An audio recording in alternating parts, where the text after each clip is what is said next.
commoners or worldly people, they want to have a grip on you. When they have a grip on you, they are at ease. Because they know how to trigger you to move in a direction they want. The moment they can't have a grip on you, or they can't trigger you in the direction they want, they become anxious. That's to do with the following. Worldly people cling for control.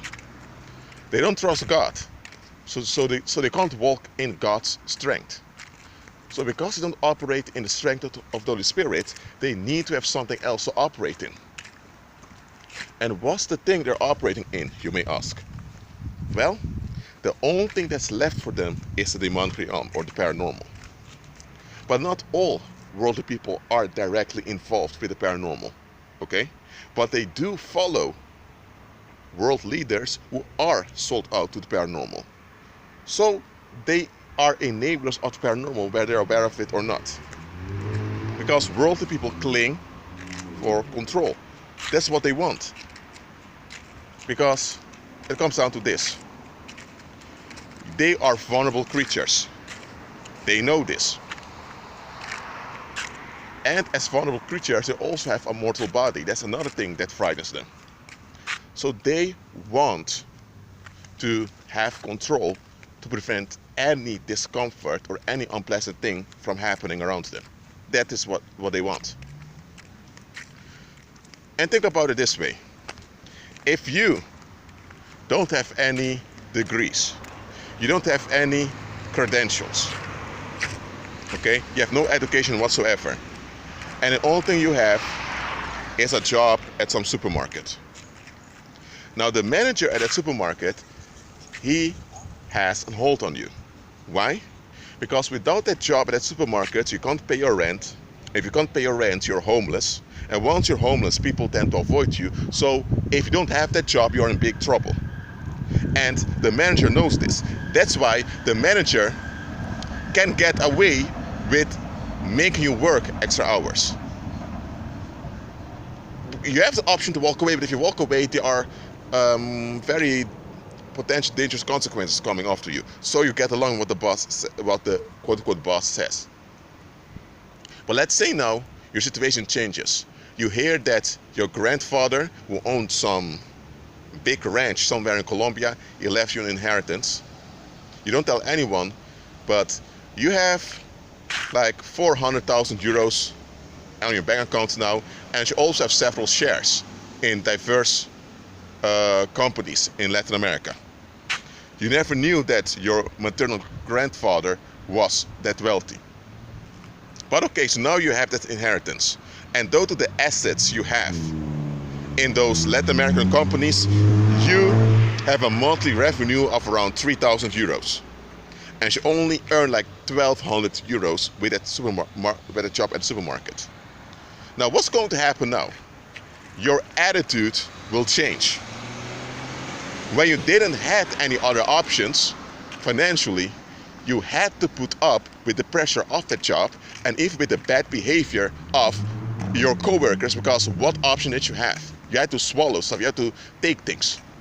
But now that you have many financial assets to your disposal, and now that you receive benefits from those assets every month, now, even if you don't go to that job anymore, you still have 3,000 euros each month, and you can just, well, you can just do your thing. Why? Because you have all that cash that you don't have to actually work for come to you. So now you can invest in all the other things you want, whether it's painting or making music or whatever. Before, you could only work on your music on Saturdays. That was the only day you had for yourself, really. Because on Sunday you had to go to sleep early to go to your job. But now that you have all those other financial assets, you still go to your job because you don't want everyone to know that you have assets, but now people notice that your attitude changed. Before, you had a fake smile when you went to your job because you realized, okay, if I come here angry, then I can lose also. You force a smile. But now people see that you're genuinely happy. But the people now are confused because they think, how could anyone be happy with a situation like that? You earn close to the minimum wage, you work long hours, it's a job that tires you physically. So people are thinking, how could this guy be happy? Now, you shouldn't be happy based on circumstances, but the people only see the circumstances. They don't see what's behind the circumstances. They don't see that you have financial assets hidden somewhere and that you receive revenue from those assets. They don't see that. So, as a consequence, they can't figure out why you are so happy. And your happy attitude begins to irritate your coworkers who don't have all the options you have. So eventually the boss becomes fed up with you and he begins to warn you that you may lose your job. In this case, you think, okay, sir, you don't even care what he says. Before, when he made even a remark that you may lose your job, you were thinking, oh dear, okay, I need to pay attention. And now you're thinking, okay, you said it, and the boss at work and also the other superiors realize that there's a change in you. And eventually, you leave the job voluntarily because you think, well, I don't need this. I don't need to put up with this because I have assets. Now, why did I give you that parable? Because this is how it goes in the world. When commoners can have a grip on you, they are at ease. Not happy, they're at ease.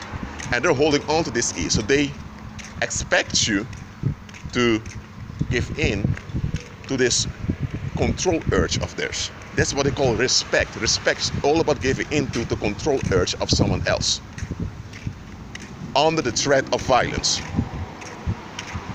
The same way you would give validation to your superior at the job, because if he or she doesn't receive their validation, they can retaliate against you.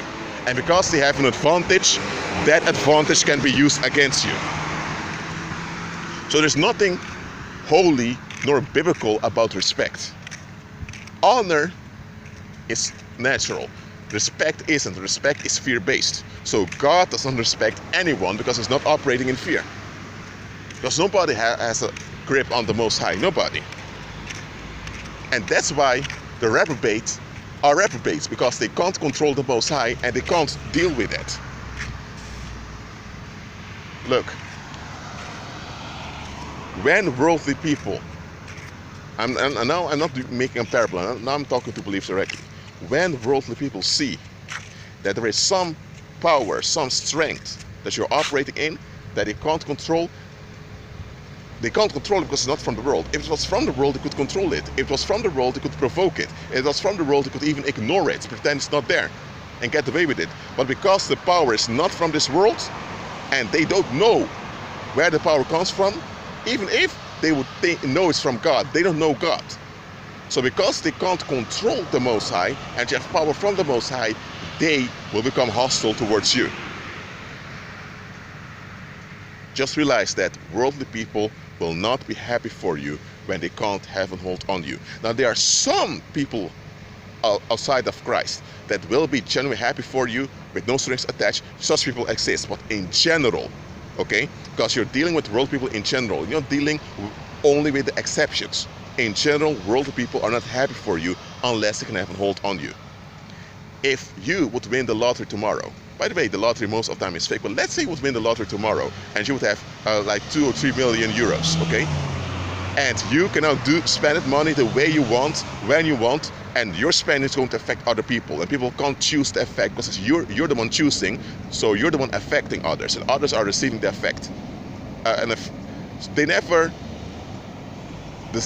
chose for you to be influential, they never asked for you to be influential. Now you are influential, outside of their control, outside of their permission, so now you need to deal with your potential. Do you seriously think they're going to be happy for you? They may say they're happy for you, just to remain formal, but from the inside they're not happy for you. Why? Because now you have an advantage they need to put up with, whether they want or not. And if they refuse to put up with it, they'll be frustrated, they'll become depressed, they may even develop sicknesses due to the depression because they can't control the impact comes from you. That's how commoners are. So believers should stop this BS that pagan Christianity taught them, that if they're just loving and kind enough, people in the world would embrace them and find Christ. That's not true. Yes, if you're kind and loving, all of that, you will attract certain people that eventually will be blessed. But the reprobate will only come to vampirize you, to drain you, so that they are relieved. Just think about the example I gave in this video. And also use it in daily life. When someone's reaction is out of context, pay attention. For example, in the example I gave in this video, there is this guy that worked at the supermarket. He had no degrees nor any other assets, so his reaction was what was expected of him, that he would be terrified of the idea of losing his job. Okay? But if you have a guy who's in such a context that he's dependent on a job, allegedly, but he's not terrified of losing a job at all. It doesn't even scare him unconsciously. His body language shows that he isn't even concerned with it. Then you need to realize something's up here. This guy has other options that we are not aware of. Because if he didn't have any other options, instantly would realize, okay, there's danger coming, because I may lose my job, or something bad may happen if my superiors are not happy with me.